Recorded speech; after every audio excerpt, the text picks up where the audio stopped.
हूं आपके साथ चित्रा त्रिपाठी। मौलानाओं की मौजूदगी में हमारी मौजूदगी है दूर कर रहे हैं ज्यादातर जो हैदराबाद।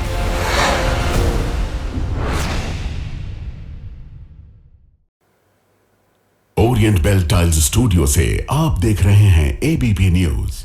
नमस्कार, रात के 9 बज रहे हैं और वक्त हो चला है दिन की सबसे बड़ी खबरों और उनके सबसे प्रामाणिक विश्लेषण का। मैं हूं आपके साथ चित्रा त्रिपाठी और आप देखना शुरू कर चुके हैं जनहित। जनहित की शुरुआत देश के दुश्मन की फांसी से करेंगे। 26/11 के मास्टरमाइंड तहव्वुर राणा से आज एनआईए की पूछताछ का पहला दिन था। इंसाफ में अभी वक्त लगेगा, लेकिन देश ने फैसला सुनाना शुरू कर दिया है कि इस आतंकी को कैसे फांसी देने का विधि विधान तय किया जाए। लोग अपना अपना जजमेंट दे रहे हैं कि बक्सर की जेल में J-34 फाइबर की रस्सी से बना ये फंदा तहव्वुर राणा के गले में किस जगह ले जाकर कसा जाए। आज की खबर यह भी है कि 16 साल बाद तहव्वुर राणा का प्रत्यर्पण हुआ, तो इस उपलब्धि को किसके खाते में डाला जाए। इसे आतंक के विरुद्ध देश की इच्छा शक्ति की जीत माने या इसे भी सियासी कोटे में बांटकर पार्टियों की क्रेडिट स्कोर इसको दिए जाएं।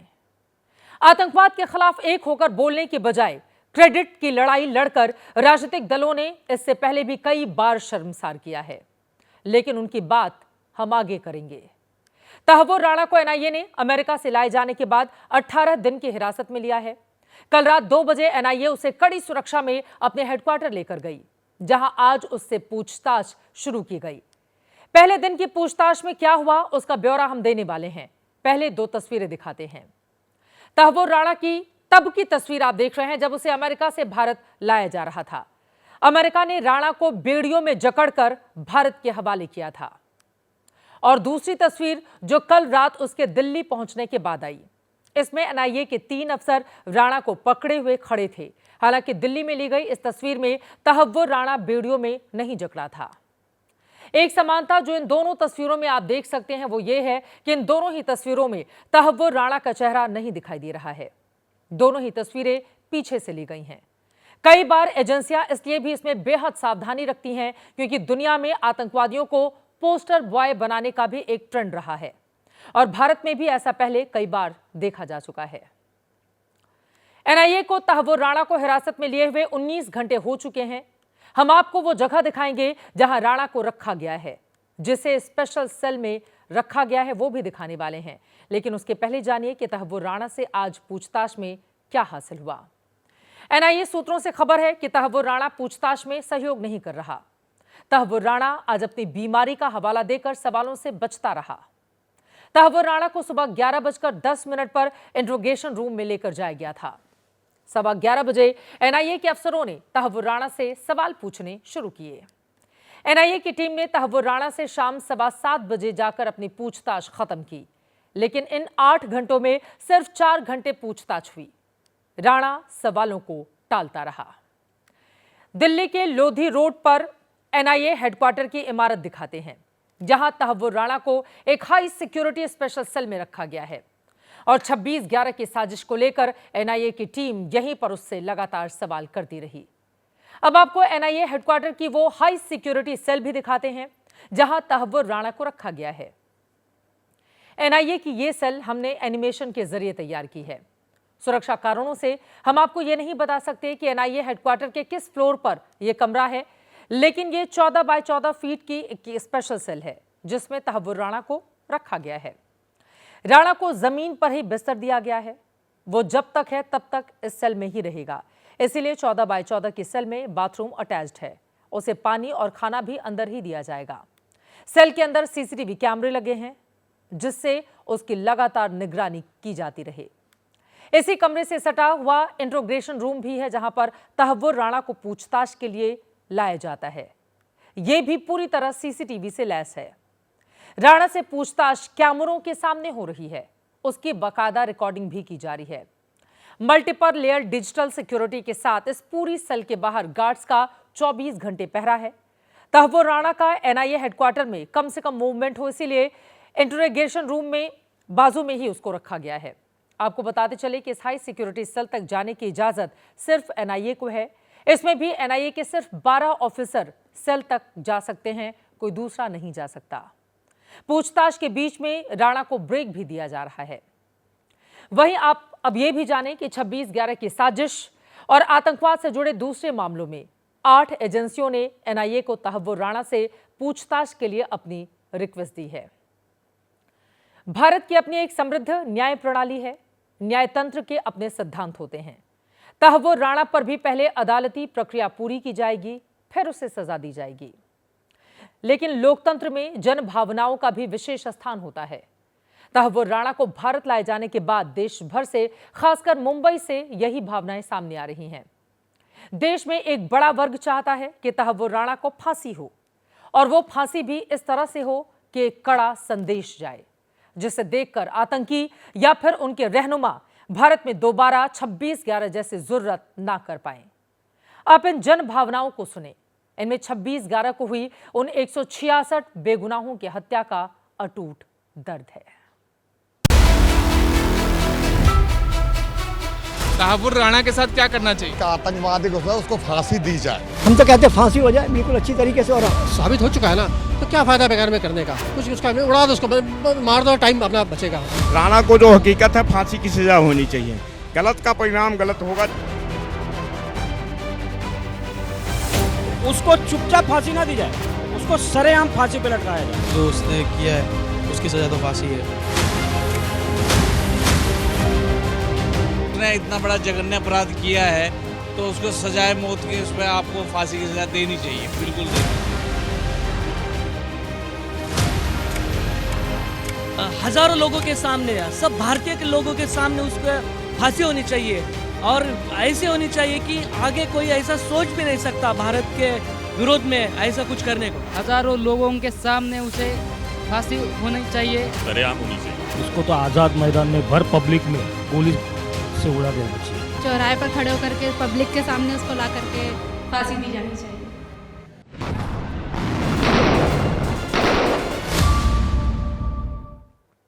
ये जन भावनाएं हैं जो देश के दुश्मन के खिलाफ उठ रही हैं। सवाल उठता है कि तहव्वुर राणा को फांसी की सजा ही क्यों मिलनी चाहिए, और देश को क्यों यकीन है कि उसे फांसी से कम सजा नहीं मिलेगी। तो यहां आपकी जानकारी बढ़ा दें कि राणा को अमेरिका से प्रत्यर्पण करवा कर लाया गया है। नियमों के मुताबिक प्रत्यर्पण पत्र में जिस मुकदमे और जिन आरोपों का जिक्र है, तहव्वुर राणा पर उन्हीं आरोपों के तहत मुकदमा चलाया जाएगा। अमेरिका और भारत के बीच 1997 की प्रत्यर्पण संधि है, जिसके आर्टिकल 8 के तहत मृत्यु दंड का प्रावधान है। अगर किसी अपराध में प्रत्यर्पण मांगने वाले देश में मृत्यु दंड का प्रावधान है, लेकिन प्रत्यर्पण देने वाले देश में नहीं है, तो ऐसे में वो प्रत्यर्पण की मांग ठुकरा सकता है। भारत और अमेरिका का कानून देखें तो दोनों ही देशों में आतंकवाद का दोषी पाए जाने पर मृत्यु दंड संभव है। यानी तहव्वुर राणा को फांसी की सजा हो सकती है, क्योंकि उस पर 26/11 की आतंकी साजिश का आरोप है, जिसमें 166 लोगों की जान गई थी। उसको जो फांसी की सजा मिली है, उसी क्राइम के अंदर, उसी केस के अंदर जो तहव्वुर राणा को जो लाया गया है, तो तहव्वुर को भी इसी चीज की पनिशमेंट जो है वो मिल सकती है, और इसके बीच में कोई बाधा आने की कोई चांस नहीं है। कोई कानूनी बाधा भी नहीं आ सकती इसके अंदर, क्योंकि कानून ट्रीटी जो है वो दोनों देशों का सेम बोलता है। आगे बढ़ते हुए अब आपको 3 तस्वीरें दिखा रहे हैं जो ये बताने के लिए काफी हैं कि भारत की न्याय प्रणाली भी आतंकवादियों को फांसी देने से हिचकी नहीं। मुंबई हमलों का दोषी अजमल कसाब, संसद हमलों का दोषी अफजल गुरु और मुंबई सीरियल बम धमाकों का दोषी याकूब मेमन, ये 3 उदाहरण हमारे सामने हैं।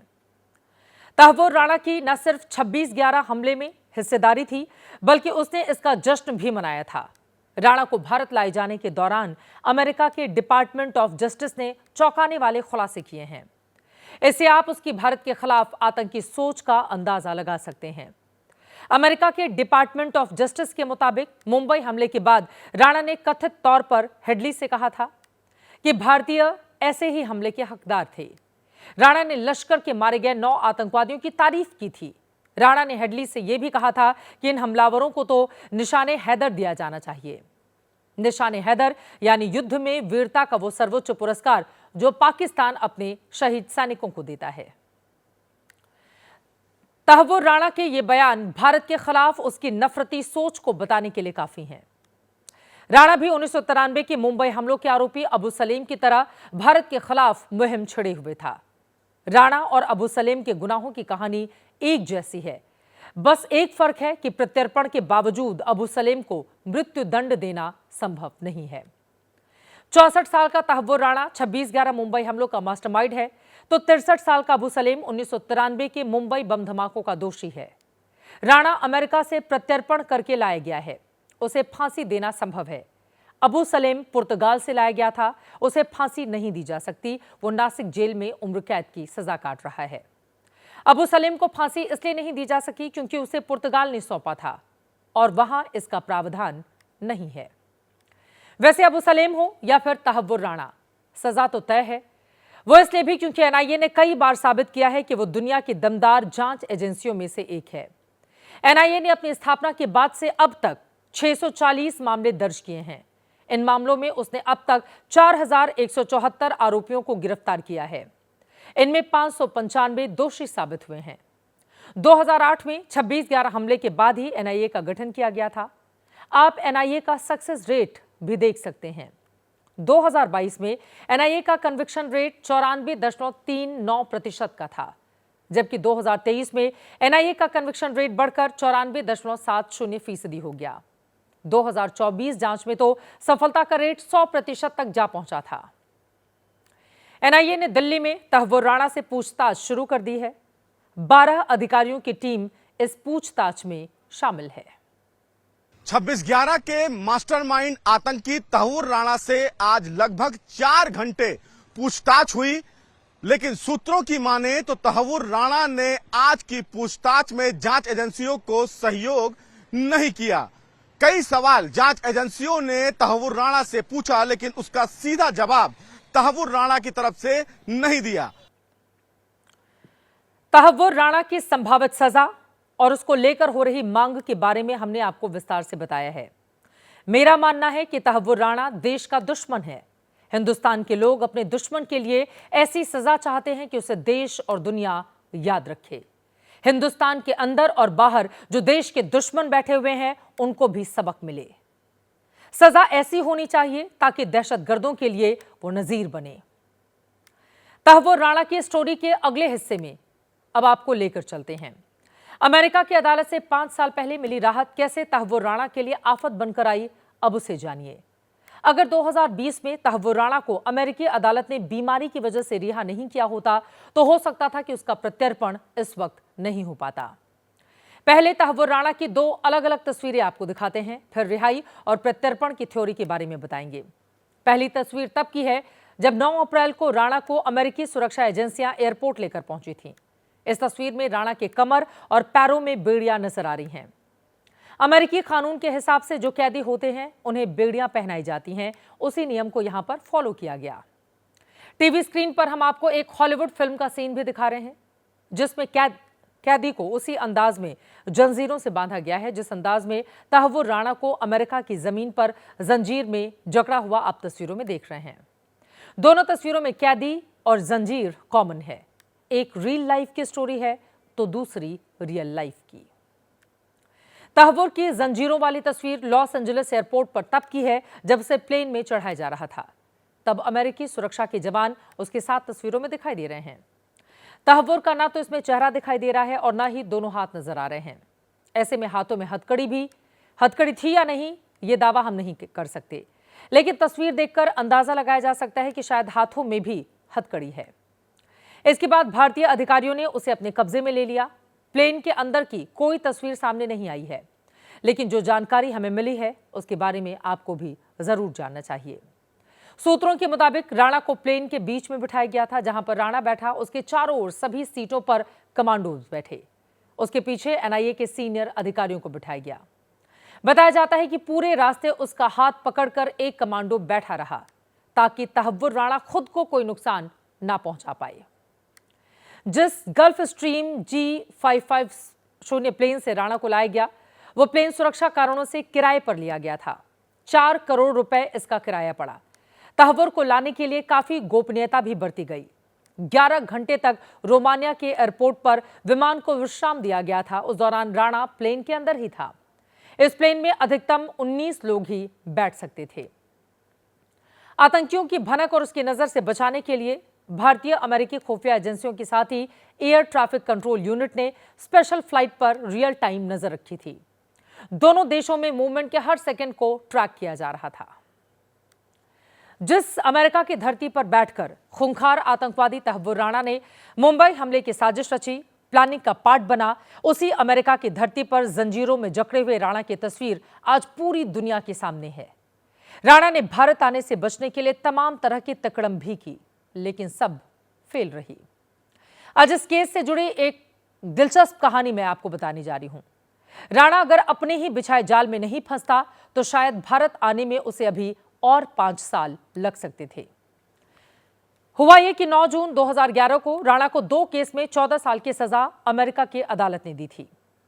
अमेरिका का कानून कहता है कि जब तक वहां की सजा कोई कैदी पूरी नहीं कर लेता, तब तक उसे दूसरे किसी भी देश को प्रत्यर्पण नीति के तहत नहीं सौंपा जा सकता। इस हिसाब से राणा जून 2025 तक अमेरिका की जेल में सजा काटता और तब जाकर उसके बाद कानूनी दांवपेच से निकलकर प्रत्यर्पण की यह प्रक्रिया शुरू हो पाती। लेकिन इस दौरान आया साल 2020। दुनिया में कोरोना की मार थी, अमेरिका पर भी बड़ा बुरा असर पड़ा था। तहव्वुर राणा बीमार हो गया। शिकागो की जिस जेल में राणा बंद था, उस जेल में दर्जनों कैदी कोरोना के शिकार हुए। उस वक्त शिकागो की जेल में अफरा तफरी का माहौल बन गया था। इसी दौरान राणा के वकील की ओर से बीमारी का हवाला देकर सजा से छूट की मांग राणा के लिए की गई। 9 जून 2020 को 14 साल की सजा काट रहे राणा को बीमारी की वजह से रिहा करने का आदेश दे दिया गया। अगले ही दिन भारत ने 10 जून 2020 को प्रत्यर्पण के लिए राणा की अस्थायी गिरफ्तारी की मांग कोर्ट से की। 21 जुलाई 2020 को कोर्ट ने अस्थायी गिरफ्तारी को मंजूरी दे दी और फिर इसके बाद राणा कानूनी शिकंजे में फंस गया। इसके साल भर बाद भारत ने अमेरिका की कोर्ट में राणा के खिलाफ मुंबई हमले में शामिल होने के पुख्ता सबूत दे दिए, जिसको लेकर करीब 2 साल की चली सुनवाई के बाद 16 मई 2023 को प्रत्यर्पण को मंजूरी दे दी गई। इस दौरान राणा को लॉस एंजलिस के डिटेंशन सेंटर में रखा गया था। आपकी टीवी स्क्रीन पर उस वक्त इसी डिटेंशन सेंटर का वीडियो है, जिसमें 5 साल तक राणा को रखा गया था। अगर कोरोना की वजह से राणा को कोर्ट ने 2020 में बरी नहीं किया होता तो राणा इस साल जून महीने तक जेल में सजा काट रहा होता और फिर उसके बाद भारत प्रत्यर्पण के लिए प्रयास करता। तब पता नहीं कितना वक्त लग जाता। अब जब तहव्वुर राणा भारत आ चुका है तो उसको लेकर क्रेडिट लेने की होड़ मच गई है। मुंबई में क्षत्रिय नेता की ओर से पोस्टर लगवाए गए हैं, लिखा गया है मोदी हैं तो मुमकिन है।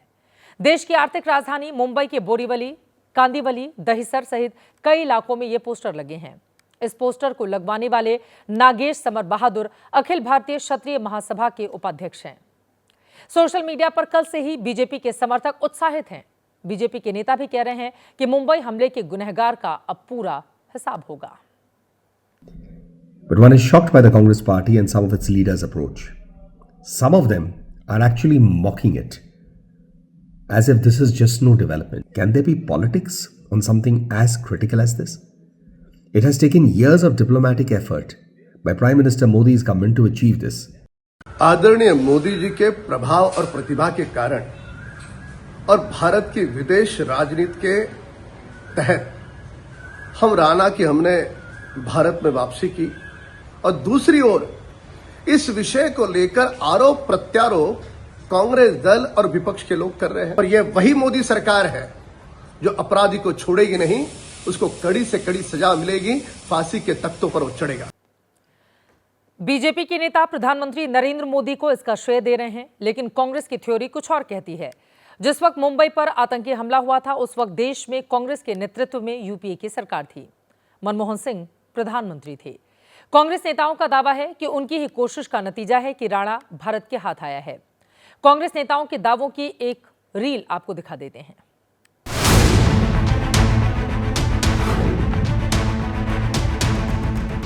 This process began in 2009 and then in 2011 it gathered pace after the US intelligence identified Rana. I compliment the External Affairs Ministry and the intelligence agencies and the NIA for successfully bringing Rana back to India. UPA सरकार को मुबारकबाद देना चाहता हूँ। उन्होंने प्रयास करके, diplomatically प्रयास करके एनआई की इन्वेस्टिगेशन टीम भेज के सक्सेस मिली और आज तौबा राणा यहाँ है। जो बेसिक जो कार्य है वो कांग्रेस सरकार ने किया था, यूपीए सरकार ने किया था, तब वो आज आ पाए। वैसे 11 साल हो गए इनको।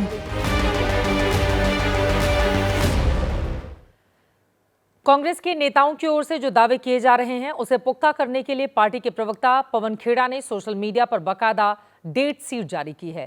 दावा किया गया है कि 10 जून 2011 को भारत सरकार की ओर से अमेरिका से हेडली और राणा दोनों के प्रत्यर्पण की मांग की गई थी। क्रेडिट लेने की होड़ पर राजनीति के क्या रंग लिया है और अमेरिका के पूर्व राष्ट्रपति बराक ओबामा ने तब के प्रधानमंत्री डॉक्टर मनमोहन सिंह को लेकर क्या कुछ कहा था, उसे जानने के लिए आपको एक रिपोर्ट दिखाते हैं। मुंबई हमलों का आतंकी तहव्वुर राणा भारत पहुंच चुका है। एनआईए राणा को हिरासत में लेकर 16 साल पुरानी हर कड़ी को जोड़ने में लगी है। दिल्ली में राणा के हर गुनाहों की पड़ताल चल रही है, लेकिन मुंबई से संजय राउत ने आतंकी राणा का सियासी मर्सिया बिहार चुनाव के लिए पढ़ दिया है। तो राणा को लाया है, अच्छी बात है, लेकिन अब राणा फेस्टिवल मत करिए। हमें पूरा भरोसा है ये राजनीति कर रहे हैं और बिहार चुनाव से पहले राणा को फांसी पर लटका देंगे और पूरे देश में डंका पिटाएंगे, देखो राणा को हमने फांसी दी। राउत ने सियासी गेंद बिहार की तरफ फेंकी तो मोर्चा संभालने बीजेपी के फायर ब्रांड नेता और केंद्रीय मंत्री गिरिराज सिंह सामने आए। राणा के प्रत्यर्पण पर अपनी सरकार की पीठ थपथपाई और राउत के बयान के बहाने कांग्रेस को भी लपेट लिया।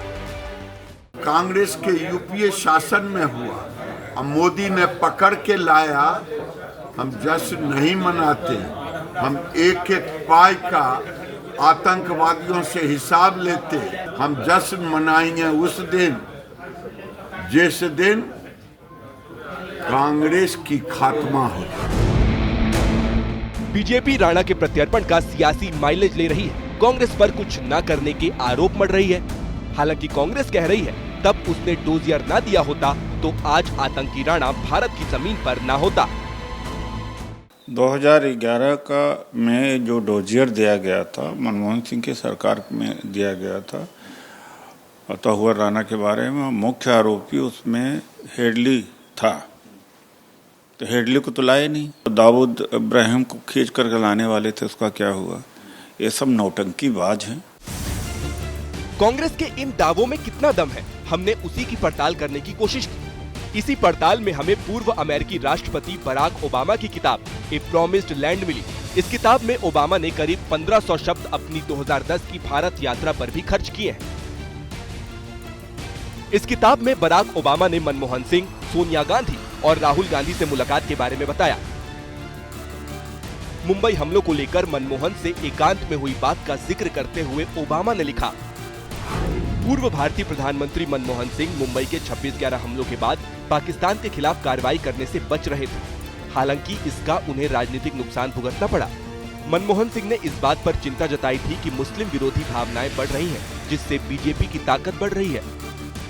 जिस किताब में ओबामा ने ये चौंकाने वाले खुलासे किए हैं, उसी किताब में मनमोहन सिंह को बुद्धिमान और शालीन भी बताया है, जिसका जिक्र कांग्रेस कई बार करती है। लेकिन इसी किताब में मुंबई हमलों को लेकर जो बातें लिखी हैं, वो फिलहाल कांग्रेस को बैकफुट पर ले आई है।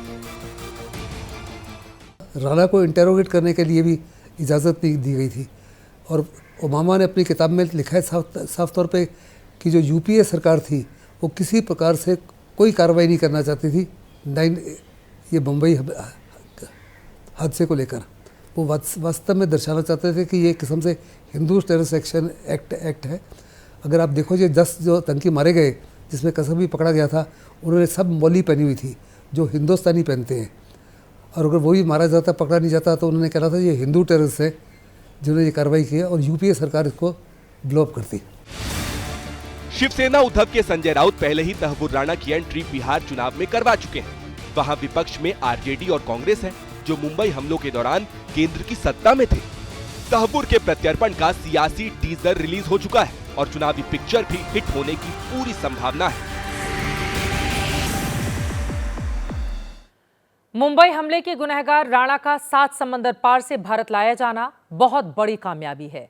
चूंकि राजनेताओं की राजनीति दावों से चलती है तो उन दावों पर मैं बहुत कुछ कहना नहीं चाहूंगी, लेकिन इतना जरूर कहूंगी कि देश के दुश्मनों का मुकाबला हम सबको, चाहे पक्ष हो या विपक्ष, मिलकर करना होगा।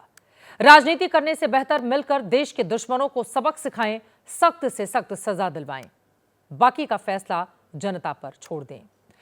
अब 9:30 बजने वाले हैं। जनहित के सिलसिले को आगे बढ़ाते हैं। अब बात वक्फ कानून पर मचे कोहराम की। पश्चिम बंगाल में वक्फ के नाम पर बवाल जारी है। तस्वीर दक्षिण 24 परगना जिले के आमतला की आपको दिखाते हैं, जहां पर सैकड़ों की भीड़ ने पुलिस की गाड़ी को घेर लिया, उस पर पथराव किया गया, गाड़ी के सारे शीशे तोड़ दिए गए। जिस इलाके में दिन दहाड़े ये सब हुआ वो डायमंड हार्बर लोकसभा क्षेत्र में आता है, जहां से ममता बनर्जी के भतीजे अभिषेक बनर्जी टीएमसी के सांसद हैं। बवाल की एक और तस्वीर देखिए, यह भी पश्चिम बंगाल से ही आई है।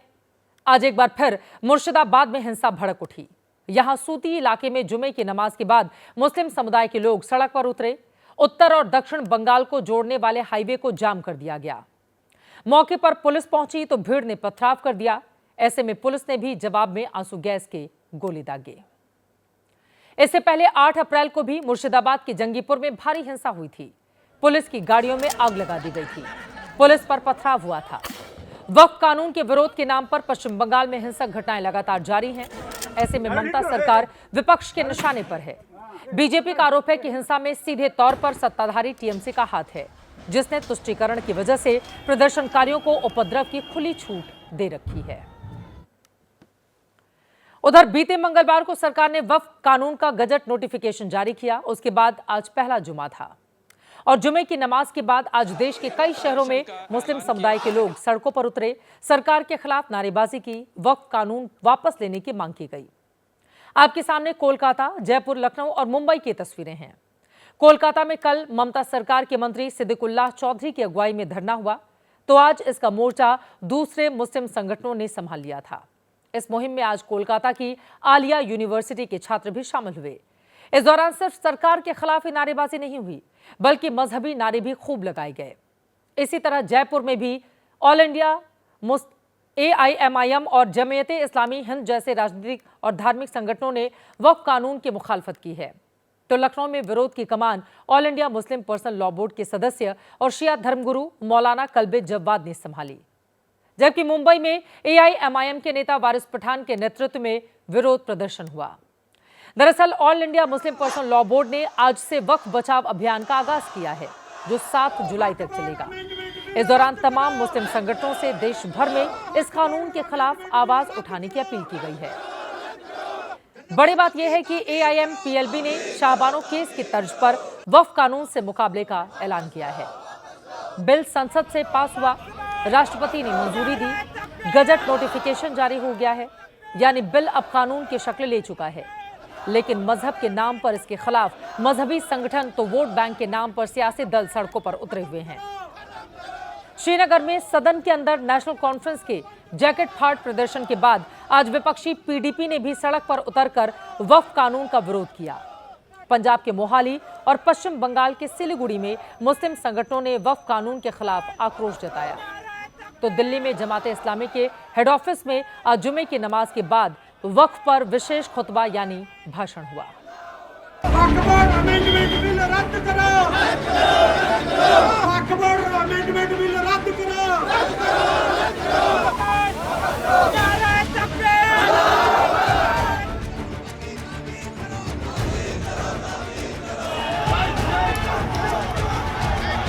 ये तहरीक शाहबानो तहरीक 1985 के तर्ज के ऊपर चलेगी। एहतजाज अभी भी जारी है और जब तक जारी रहेगा जब तक कि ये बिल वापस नहीं लिया जाएगा।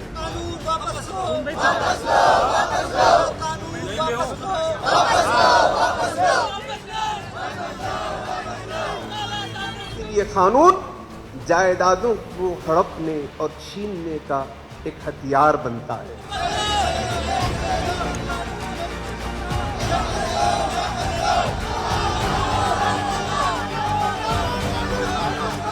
ये कानून वापस लिया जाए। जिस तरह किसान का जो बिल था उसको वापस लिया सरकार ने, तो इस बार मुसलमानों के साथ ऐसा क्यों अन्याय?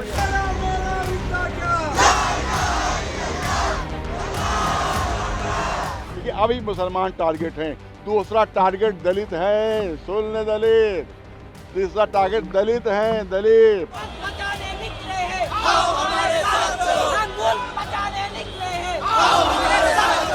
आज वक़्फ़ पे हुआ है, कल हमारे वोटिंग राइट्स पे होगा, तो इस आवाज़ को दबाने के लिए हम मुसलमान एक होकर नीचे उतरे। और इसमें मैं अपने हिंदू भाइयों को भी कहना चाहता हूँ कि हमारे साथ आए।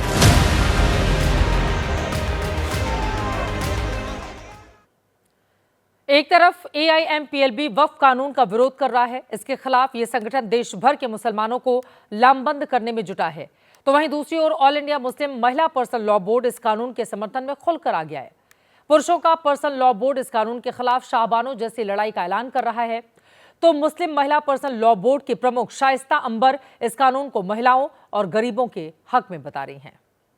इतराज इसलिए ना कि सबको सत्ता चाहिए, सबको सत्ता चाहिए हैं। अब तक कहाँ सोए थे, कांग्रेस इतने सालों से थी और कितने लोगों ने उस वक्फ की जमीनों पे काम किया। वक्फ की जमीनों पे कॉलेजेस खोले हैं, यूनिवर्सिटी खोले हैं, या हॉस्पिटल खोले हैं, या शेल्टर होम खोले, एक भी बता दे।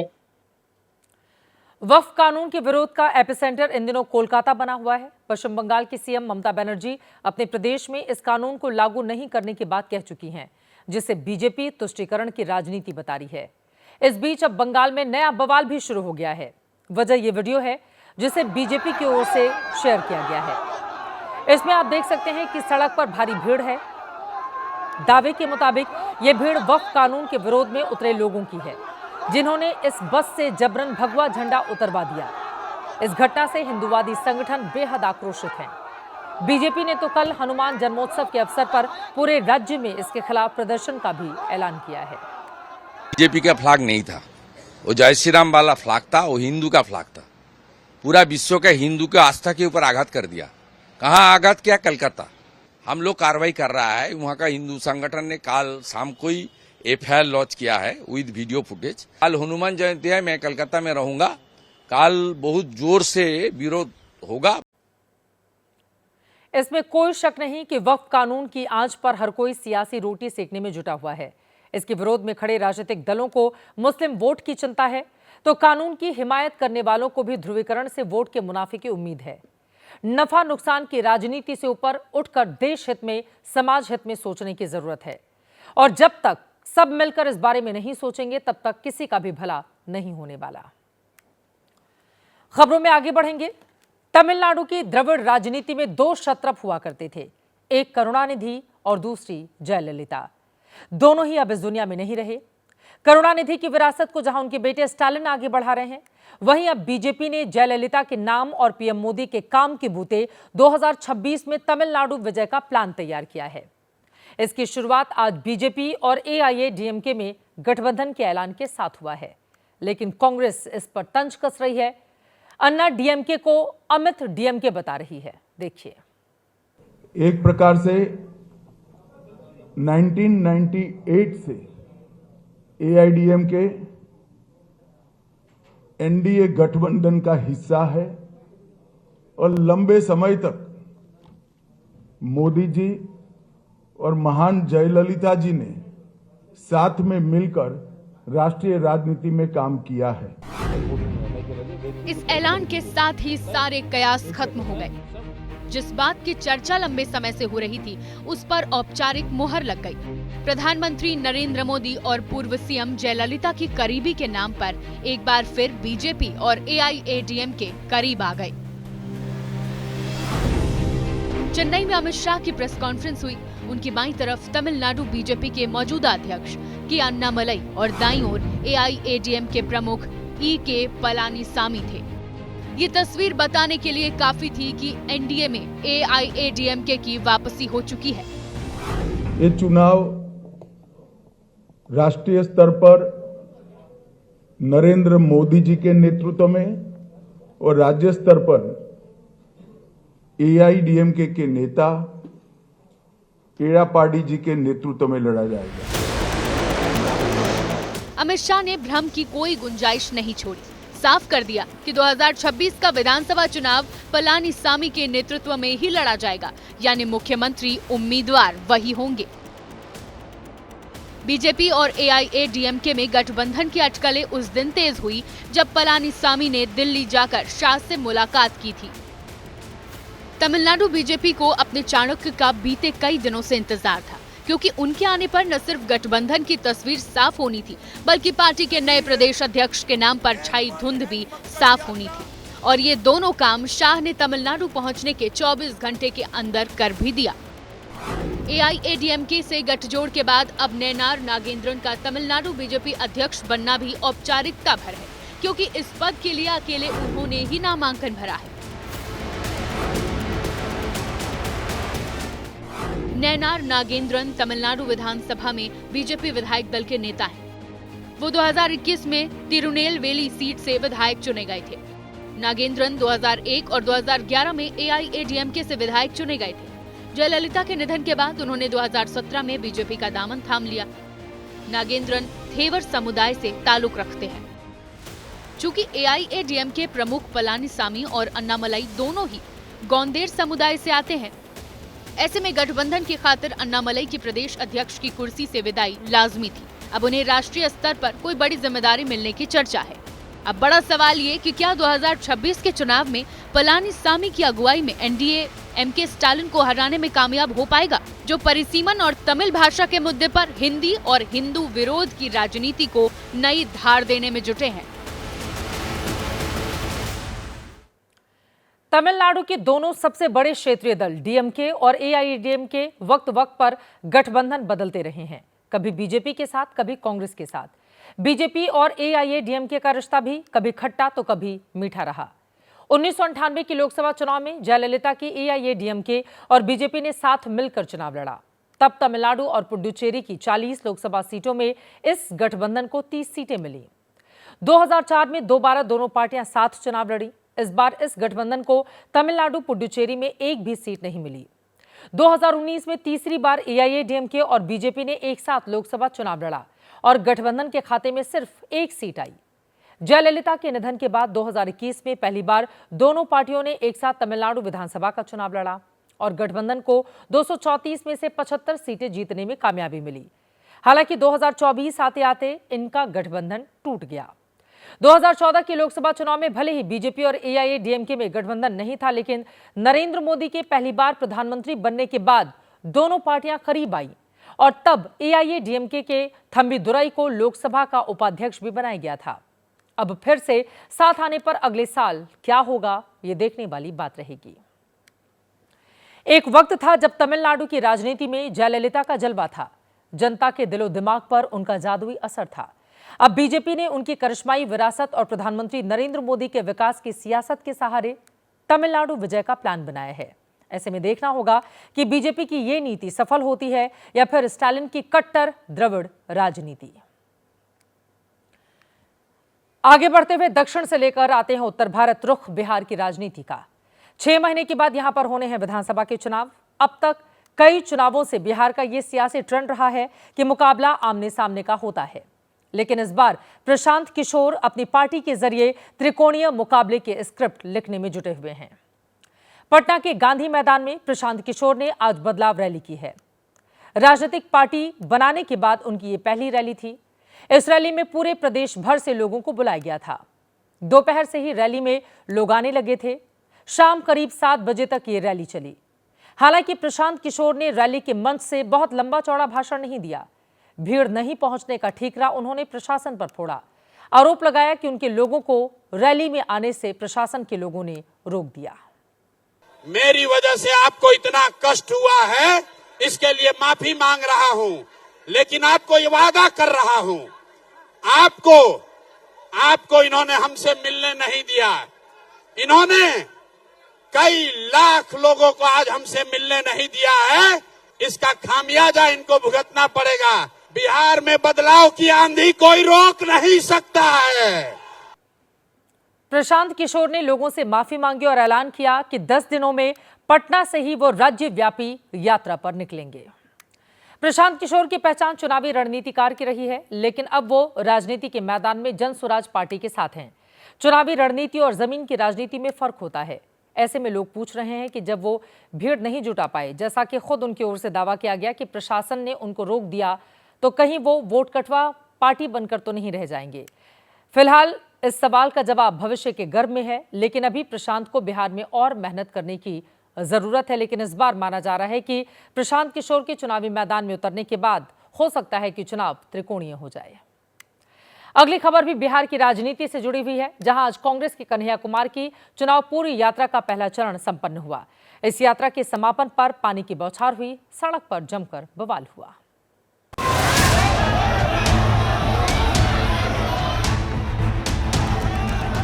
पटना में कुछ इस तरह से कांग्रेस की पलायन रोको नौकरी दो यात्रा का समापन हुआ।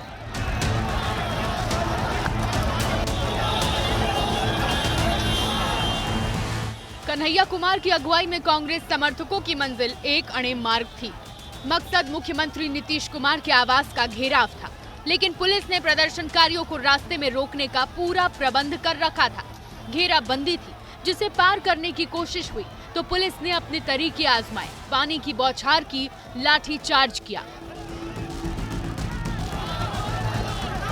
या तो पुलिस मुख्यमंत्री जी के पास लेकर चले या हम लोगों को जेल लेकर के चले। कांग्रेस का ये दल बल मुख्यमंत्री आवास तो नहीं जा पाया। हिरासत में कोतवाली थाना जरूर पहुंच गया, जहां कन्हैया ने जेएनयू अंदाज में अपना विरोध जताया।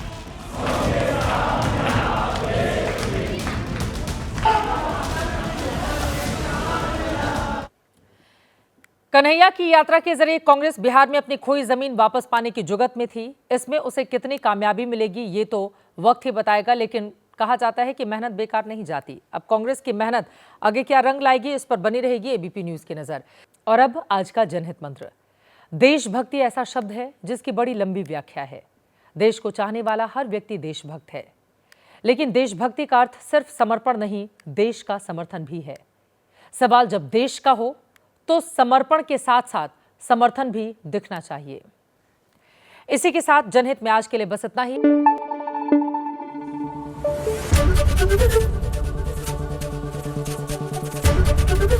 एबीपी न्यूज आपको रखे आगे।